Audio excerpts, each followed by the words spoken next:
നമസ്കാരം. പ്രവാസ ലോകത്തെ വാർത്തകളും വിശേഷങ്ങളുമായി സഹ്യ ഗൾഫ് ന്യൂസിലേക്ക് സ്വാഗതം. പ്രധാന വാർത്തകൾ. സൗദി അറേബ്യയിലെ തബൂക്ക് പ്രവിശ്യയിൽ നിന്ന് അപൂർവ ലിഖിതം കണ്ടെത്തി. കുവൈത്ത് തീപിടുത്തം, 2 പേർ കൂടി ആശുപത്രി വിട്ടു. തീപ്പൊള്ളലേറ്റ് ജിദ്ദയിൽ മലപ്പുറം സ്വദേശി മരിച്ചു. ചൂട് 50 ഡിഗ്രി കടന്നു, വെന്തുരുകി UAE. കുവൈത്ത് ദുരന്തം, കുടുംബങ്ങൾക്ക് ഫൊക്കാന 2 ലക്ഷം രൂപ വീതം ധനസഹായം കൈമാറി. തെറ്റായി അക്കൗണ്ടിലെത്തിയ 11 ലക്ഷം രൂപ തിരികെ നൽകില്ലെന്ന വാശി, അക്കൗണ്ട് ഉടമയ്ക്ക് തടവും പിഴയും ജോലി നഷ്ടവും. ഗസൽ ഗായകൻ അലോഷിക്ക് റിയാദിൽ സ്വീകരണം നൽകി. സൗദി അറേബ്യയിലെ തബൂക്ക് പ്രവിശ്യയിൽ നിന്ന് അപൂർവ ലിഖിതം കണ്ടെത്തി. താബൂക്ക് സൗദി ഹെറിറ്റേജ് കമ്മീഷൻ വടക്കു പടിഞ്ഞാറൻ താബൂക്ക് മേഖലയിലെ അൽഖാൻ ഗ്രാമത്തിൽ ബെലേനിയർ ലിഖിതങ്ങളിൽ നിന്ന് കണ്ടെത്തി. സൗദി അറേബ്യയിലെ വിവിധ പ്രദേശങ്ങളിൽ കമ്മീഷൻ നടത്തിയ പുരാവസ്തു സർവേ പ്രവർത്തനങ്ങളുടെ ഭാഗമായാണ് കണ്ടെത്തൽ. അക്ഷരങ്ങളുടെ ആകൃതിയെയും അവയുടെ പരിണാമത്തെയും കുറിച്ചുള്ള ഒരു പഠനമനുസരിച്ച് ഈ ലിഖിതം AD 5-ാം നൂറ്റാണ്ടിലേതാണെന്നാണ് കണക്കാക്കുന്നത്. പുതുതായി കണ്ടെത്തിയ ലിഖിതം തമുദീക് തൂലികയിലും ആദ്യകാല അറബി ലിപിയിലുമാണ് കമ്മീഷൻ വിശദീകരിച്ചു. ലിഖിതത്തിൽ 3 വരികൾ അടങ്ങിയിരിക്കുന്നുവെന്ന് ഹെറിറ്റേജ് കമ്മീഷൻ വെളിപ്പെടുത്തി. അവയിൽ 2 എണ്ണം തമുദീക് പേനയിൽ എഴുതിയതാണ്. 1 വരി ആദ്യകാല അറബിക് ലിപിയിൽ എഴുതിയതാണ്. ഈ ലിഖിതം ചരിത്രപരമായ ഒരേ സമയം എഴുതുന്നതിന്റെ പുതിയ ശാസ്ത്രീയ ഉൾക്കാഴ്ചകൾ നൽകുന്നുവെന്ന് സ്ഥിരീകരിക്കുന്നു. ഈ കണ്ടെത്തൽ അറേബ്യൻ ഉപദ്വീപിലെ പുരാതന അറബി എഴുത്തുകളുടെ ചരിത്രത്തിലേക്ക് കൂടുതൽ വെളിച്ചം വീശുന്നു. കൂടാതെ കമ്മീഷൻ അടുത്തിടെ രേഖപ്പെടുത്തിയ പുരാതന അറബിക് ലിഖിതങ്ങളുടെയും രചനകളുടെയും ഒരു ഗുണപരമായ കൂടിച്ചേർക്കലാണ്. ആർക്കിയോളജിക്കൽ സർവേയിലൂടെയും ഉത്ഖനന പദ്ധതികളിലൂടെയും പൈതൃക കമ്മീഷൻ പുരാവസ്തു സൈറ്റുകൾ പഠിക്കാനും രേഖപ്പെടുത്താനും സംരക്ഷിക്കാനും പരിചയപ്പെടുത്താനും പ്രയോജനപ്പെടുത്താനും ശ്രമിക്കുന്നു എന്നത് ശ്രദ്ധേയമാണ്. News desk, Sahya news, Saudi. Kuwait തീപിടുത്തം, 2 പേർ കൂടി ആശുപത്രി വിട്ടു. മംഗഫിൽ NBTC തൊഴിലാളി താമസ കെട്ടിടത്തിലുണ്ടായ അഗ്നിബാധയിൽ പരിക്കേറ്റ് ചികിത്സയിലായിരുന്ന 2 പേർ കൂടി ആശുപത്രി വിട്ടു. നിലവിൽ 1 മലയാളി ഉൾപ്പെടെ 3 ഇന്ത്യക്കാരടക്കം 4 പേരാണ് ചികിത്സയിൽ കഴിയുന്നത്. News desk, Sahya news, Kuwait. തീപ്പൊള്ളലേറ്റ് ജിദ്ദയിൽ മലപ്പുറം സ്വദേശി മരിച്ചു. മലപ്പുറം ജില്ലയിലെ വടക്കാങ്ങര സ്വദേശി 45 വയസ്സായ മുഹമ്മദ് മുസ്തഫ ജിദ്ദയിൽ തീപ്പൊള്ളലേറ്റ് മരിച്ചു. തീപ്പൊള്ളലേറ്റ് ഒരാഴ്ചയിലായി ജിദ്ദയിലെ ആശുപത്രിയിൽ ചികിത്സയിലായിരുന്നു. തടത്തിൽക്കുണ്ടിലെ പുതിയ പറമ്പത്ത് അബ്ദുവിന്റെ മകനാണ്. തിരൂർക്കാട്ടെ പരേതനായ പോത്തുകാടൻ അൽവിയുടെ മകൾ പരേതിയായ പാത്തുമ്മക്കുട്ടിയാണ് മാതാവ്. ഭാര്യ ഷബ്ന ഹഫ്സത്ത്. മക്കൾ Muhammad Shajah, Muhammad Shahzad, Ayisha Shisa. News desk, Sahya news, Jeddah. ചൂട് 50 ഡിഗ്രി കടന്നു, വെന്തുരുകി UAE. കൊടും ചൂടിൽ UAE വെന്തുരുകുന്നു. ഇന്നലെ ഉച്ചയ്ക്ക് 2-ന് അല്ലൈനിലെ അസിമുൽ രേഖപ്പെടുത്തിയ താപനില 50.3 ഡിഗ്രി സെൽഷ്യസ്.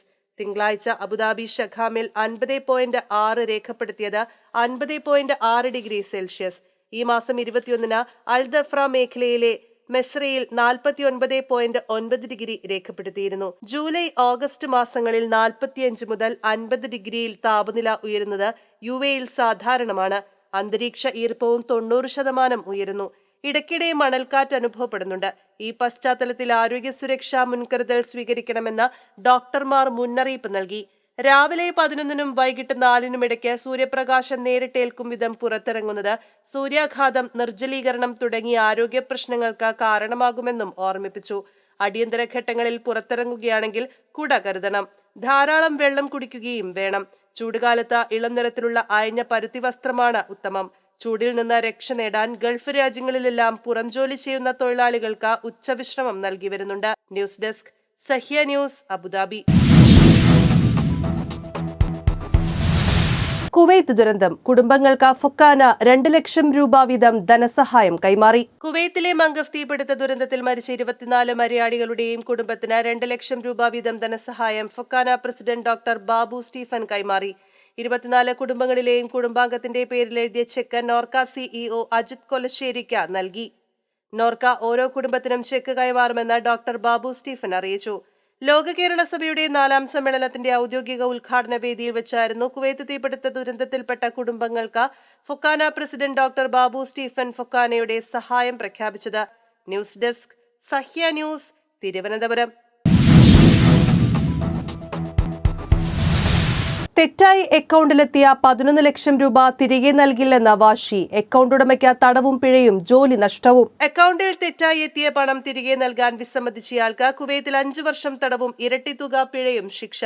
സഹകരണ സൊസൈറ്റിയിൽ നിന്ന് ഉദ്യോഗസ്ഥന്റെ അക്കൗണ്ടിലേക്ക് അബദ്ധത്തിൽ ട്രാൻസ്ഫർ ചെയ്യുകയായിരുന്നു. 4300 ദിനാറാണ് സ്വന്തം അക്കൗണ്ടിലേക്ക് അനധികൃതമായി എത്തിയത്. അബദ്ധം തിരിച്ചറിഞ്ഞിട്ടും പണം തിരിച്ചു നൽകാത്ത ഉദ്യോഗസ്ഥനെതിരെ നിയമ നടപടി സ്വീകരിക്കുകയായിരുന്നു അധികൃതർ. തടവിന് പുറമെ 8600 ദിനാർ പിഴയായി ഈടാക്കാനാണ് കുവൈത്ത് ക്രിമിനൽ കോടതി ഉത്തരവിട്ടത്.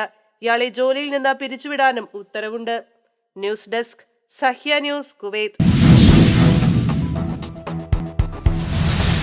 ഗസൽ ഗായകൻ അലോഷിക്ക് റിയാദിൽ സ്വീകരണം നൽകി.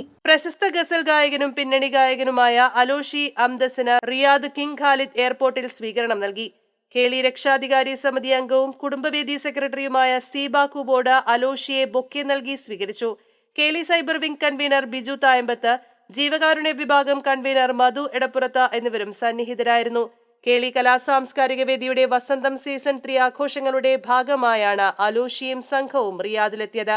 ആദ്യമായി സൗദി അറേബ്യയിലെത്തുന്ന അലോഷി 27-ന് കേളിയുടെ വസന്തം 3 വേദിയിൽ ഗസൽ സന്ധ്യ ഒരുക്കും.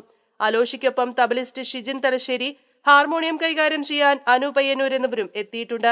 റിയാദിൽ നിന്നുള്ള ഷാനവാസ്, ഷാനു, മുഹമ്മദ് റോഷൻ എന്നിവരും അലോഷിയോടൊപ്പം ചേരും. News desk, Sahya news, Riyadh. ഇനി ഇന്നത്തെ ഗൾഫ് രാജ്യത്തെ കറൻസിയും ഇന്ത്യൻ രൂപയുമായുള്ള വിനിമയ നിരക്കുകൾ.